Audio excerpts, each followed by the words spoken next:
Hello दोस्तों, यदि आप हमारे चैनल से नए जुड़े हैं तो हमारे चैनल एवी लाइव को सब्सक्राइब जरूर करें और अपने दोस्तों में शेयर करें। सर्दी का मौसम था। सेम और उसके दो दोस्त नमन और विजय पार्क में बैठे थे। ऑफिस से कुछ दिनों की छुट्टियां मिली थी तो तीनों कहीं बाहर घूमने जाने का प्लान बना रहे थे, पर कहाँ घूमने जाए ये समझ में नहीं आ रहा था। यार, कहीं ऐसी जगह चलेंगे जहाँ थोड़ा एडवेंचर हो, फन हो। अबे यार, बताओ तो सही, चले कहाँ? वे तीनों ऐसे ही बातें करते करते वहां से उठे और टहलने चल दिए। वे तीनों जा ही रहे थे, तभी विजय की नजर एक बुक स्टॉल पर रखी एक बुक पर पड़ी। सेम नमन की नजर भी उस बुक पर पड़ी। उस पर लिखा था सूरजगढ़ का किला और यक्षिणी। सेम भी उस बुक को देखकर बहुत ज्यादा क्यूरियस हो गया, और हो भी क्यों ना। बुक पर एक सुंदर स्त्री की तस्वीर बनी हुई थी, ऐसी सुंदर स्त्री जो उसने अभी तक कभी नहीं देखी। विजय तो बस उस तस्वीर को ही देख रहा था। विजय ने उस बुक को खरीदा और उसी बुक स्टॉल पर उसको पढ़ने बैठ गया। क्या यार विजय, तू इसको अभी पढ़ने बैठ गया? बस तुझे तो लड़की की तस्वीर दिखनी चाहिए, बाकी अंदर कुछ भी हो। चल छोड़ उसे। अरे घर चल। नहीं, मैं नहीं चलूंगा, तुम लोग जाओ। चल छोड़ ना सैम, ये नहीं मानेगा, इसको बुक पढ़ने दे। नमन के इतना कहते ही सैम और नमन दोनों अपने घर आ गए। अगली सुबह ही विजय सैम के घर पहुंच गया। सैम ने विजय से कहा, विजय, तू इतनी सुबह? क्या बात है यार? तू नमन को भी जल्दी घर बुला ले, एक बात करनी है। पर क्या बात करनी है? तू बुला तो।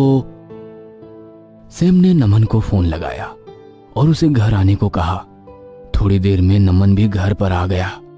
इतने दिनों से सोच रहे थे ना कि कहाँ चलना है। मैं बताता हूँ कहाँ चलना है। हाँ बताओ, कहाँ चलना है? सूरजगढ़। सूरजगढ़? सूरजगढ़ क्यों? वहाँ ऐसा क्या है? अरे भूल गया, कल मैं किताब पढ़ रहा था। अच्छा, तो तेरे पर वो किताब का भूत सवार है? अरे हो भी क्यों ना, उसमें बात ही कुछ ऐसी है। ऐसी क्या बात है उसमें? सूरजगढ़ के किले में यक्षिणी नाम की एक भयानक आत्मा रहती है, जो लोगों के साथ संबंध बनाती है, फिर उन्हें खत्म कर देती है। What nonsense! क्या बेवकूफों जैसी बातें कर रहा है? अरे मेरा यकीन मानो, ये बात सच है। उस बुक को मैंने पढ़ा, उसमें ये सारी बातें लिखी है। अब मैं बता दे रहा हूँ, चलेंगे तो सूरजगढ़ ही चलेंगे। तू बता दे सिम, क्या करना है? अब मैं क्या बताऊं? तुम लोग जो डिसाइड कर लो वहीं चलेंगे। ठीक है, तो सूरजगढ़ ही चलते हैं फिर। सूरजगढ़ का किला शहर से 400 किलोमीटर की दूरी पर था। उन तीनों ने कार से वहां जाने का प्लान बनाया। वे अगले ही दिन तीनों सूरजगढ़ के लिए निकल गए और साथ में विजय ने वो बुक भी रख ली जिसमें उसने सूरजगढ़ के किले और यक्षिणी के बारे में पढ़ा था। तीनों मस्त मस्ती में खोए हुए कार में गाने चलाते हुए शराब पीते हुए सूरजगढ़ जा रहे थे। तभी उन्होंने देखा कि वह रास्ता जंगलों से घिरा हुआ था। चारों तरफ सिर्फ पेड़ ही पेड़, घनघोर अंधेरा, जानवरों की आती भयानक आवाजें और एक सन्नाटा। दूर दूर तक कोई इंसान नहीं था। सूरजगढ़ पहुंचते पहुंचते रात के 11 बज चुके थे। तभी उन्हें एक चाय की छोटी सी दुकान दिखाई दी। वो तीनों बहुत खुश हुए। सोचा कोई चौथा इंसान तो है जिससे कुछ बात करेंगे, क्योंकि तीनों आपस में बात करते करते पक चुके थे। सैम ने चाय की दुकान पर गाड़ी रोकी। उन्होंने सोचा था कि कोई बूढ़ा होगा जिसकी यह दुकान होगी, पर दुकान पर कोई बूढ़ा नहीं, एक बुढ़िया थी जो हल्की हल्की ठंड से कांप रही थी। सैम ने उस बुढ़िया से कहा, अम्मा जी, 3 चाय दे दीजिए। अम्मा बोली कुछ नहीं, पर चाय बनाने लग गई। सैम उस चाय की दुकान पर बैठा था। तभी सैम सोचा कि इतनी दूर तक जंगल में ये बुढ़िया आती कैसे होगी और यहाँ रहती कैसे होगी। वह सोच ही रहा था, तभी बुढ़िया सामने आई और बोली, लो बेटा चाय। उसने उन तीनों को चाय दी और उन्होंने चाय पी ली। बुढ़िया ने तभी सैम से पूछा, कहाँ जा रहे हो बेटा? सूरजगढ़, सूरजगढ़ के किले पर जा रहे हैं। सूरजगढ़ का नाम सुनते ही बुढ़िया के चेहरे की सिलवटें और ज्यादा बढ़ गई।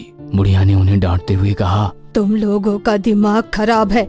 सूरजगढ़ भला कौन घूमने जाता है? सूरजगढ़ के तो नाम से ही लोग डरते हैं। तभी विजय बीच में ही बोल पड़ा, अरे माँ जी, आपका काम है चाय पिलाना। आपने चाय पिला दी ना, अब हमको जाने दीजिए।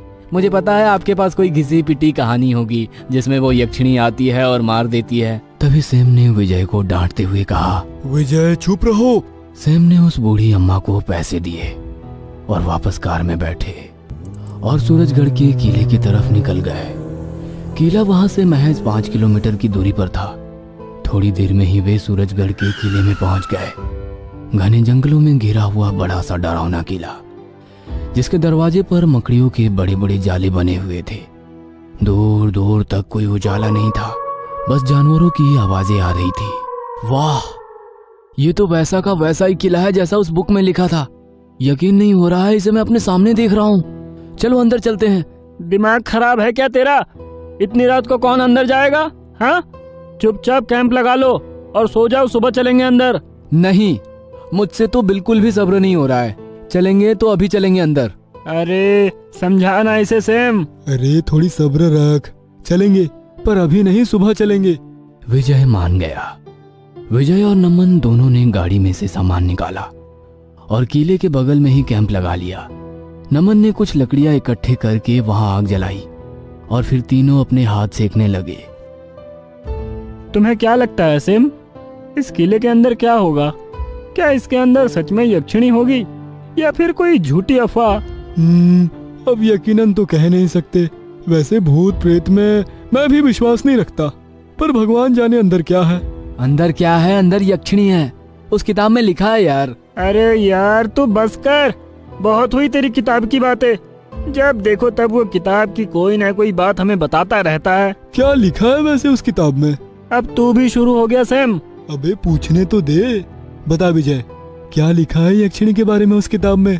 इसके बाद विजय बताने लगा। कई साल पहले यक्षिणी का इस जंगलों और यहाँ के आसपास वाले गांव में बहुत खौफ था। यक्षिणी एक बहुत सुंदर आत्मा है जिससे हर कोई मोहित हो जाए। वह किसी भी आदमी को अपने मोह जाल में फंसाती थी, फिर उसके साथ संबंध बनाकर उसकी हत्या कर देती। ये पूरा इलाका उस समय सूरजगढ़ के अंदर आता था। सूरजगढ़ का राजा विजेंद्र प्रताप भी यक्षिणी का शिकार हो गया। वो भी यक्षिणी का रूप देखकर उस पर मोहित हो गया।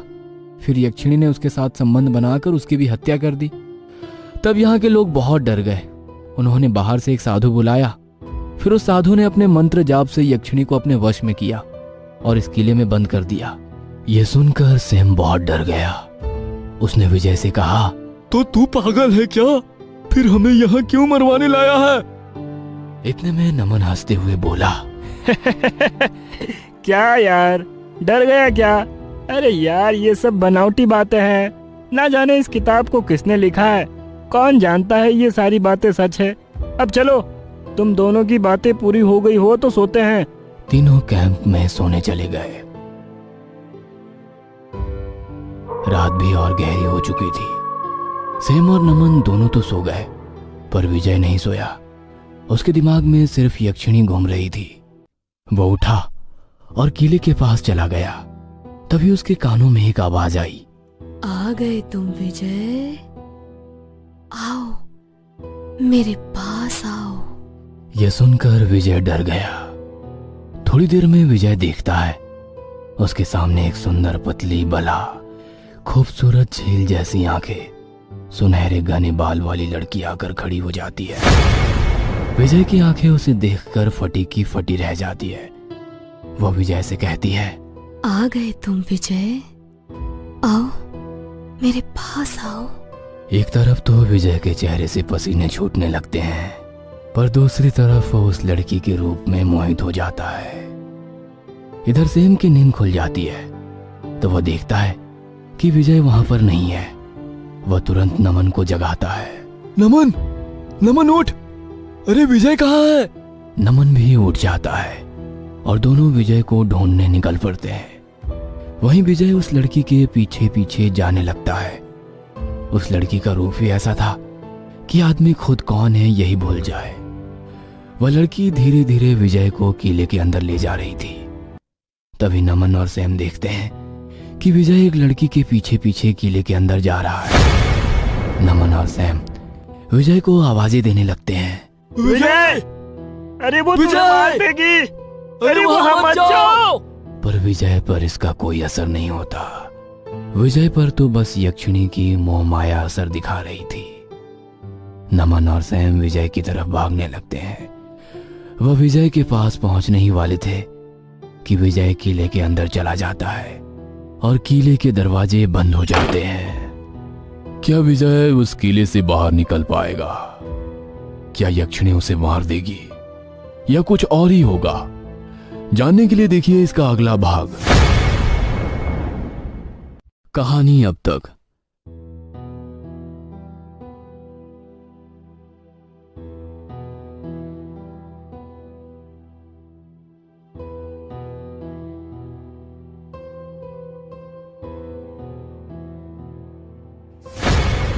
वो दोनों किले के दरवाजे को बहुत बार धक्का देते हैं, पर दरवाजा खुलने का नाम ही नहीं ले रहा था। फिर दोनों किले की एक खिड़की की तरफ भागते हैं। वह खिड़की बहुत छोटी थी, पर उससे किले के अंदर दिखा जा सकता था। सेम और नमन देखते हैं यक्षिणी विजय को किले की ओर अंदर ले जा रही थी। दोनों उसको आवाज देते हैं, रुक जा विजय, रुक जा, रुक जा। पर विजय तो यक्षिणी के मोह जाल में फंस चुका था। उसे बाहर की कोई आवाज सुनाई नहीं दे रही थी।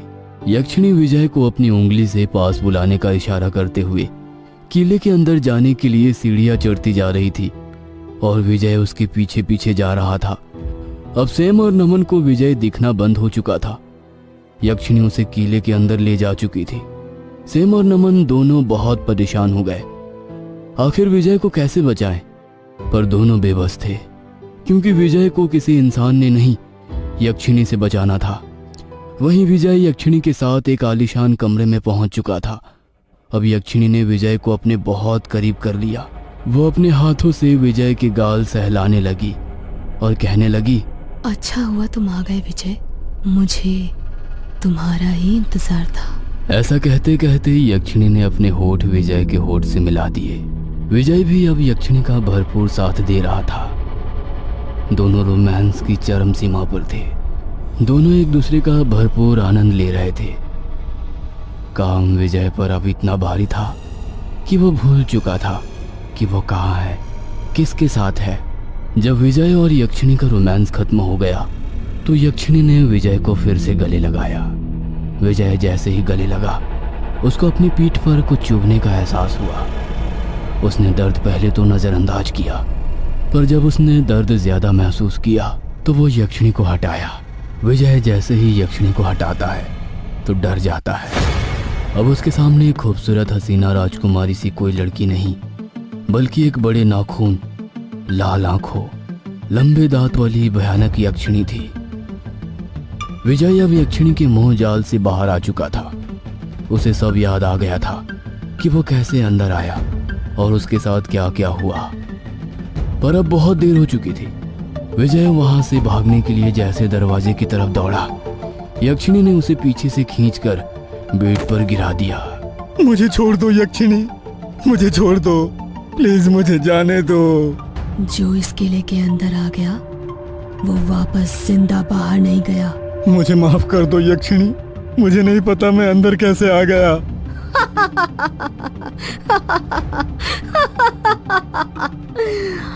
आने वाले सब यही कहते हैं। यक्षिणी के इतना कहते ही विजय हवा में लहराने लगा और एक दीवार से टकराकर जमीन पर जा गिरा।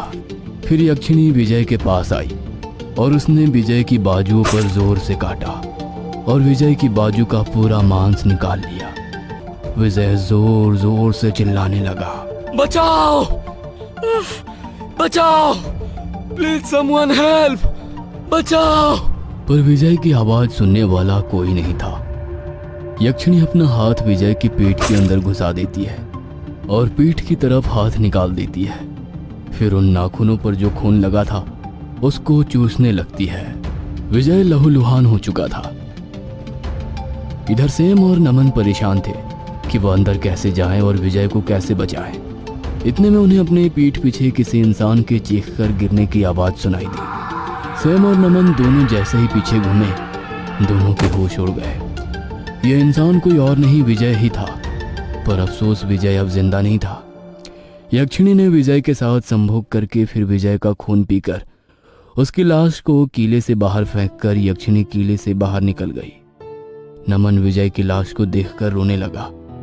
नमन को रोता देख सैम बोला, नमन, विजय का दुख मुझे भी है, पर ये टाइम रोने का नहीं है। हमें ये सोचना है कि यक्षिणी को वापस कैसे किले में कैद करें। इतने में नमन बोलता है, बुक, सैम बुक, हमें यक्षिणी को कैद करने का उपाय उस बुक में मिलेगा। हाँ चलो, उस बुक में उपाय ढूंढते हैं। सैम और नमन दोनों कार के पास जाते हैं और बुक निकालकर पढ़ने बैठ जाते हैं। पर वो ये जानकर आश्चर्य होते हैं कि उस बुक में यक्षिणी के बारे में सब कुछ लिखा था, पर जिन पेज पर यक्षिणी को कैद करने का उपाय था वह आधे फटे हुए थे। सैम और नमन दोनों सोचते हैं कि आखिर वो आधे पेज कहां से लाए। तभी उन्हें याद आया कि शायद इस बुक के लेखक कुछ उपाय बता दे।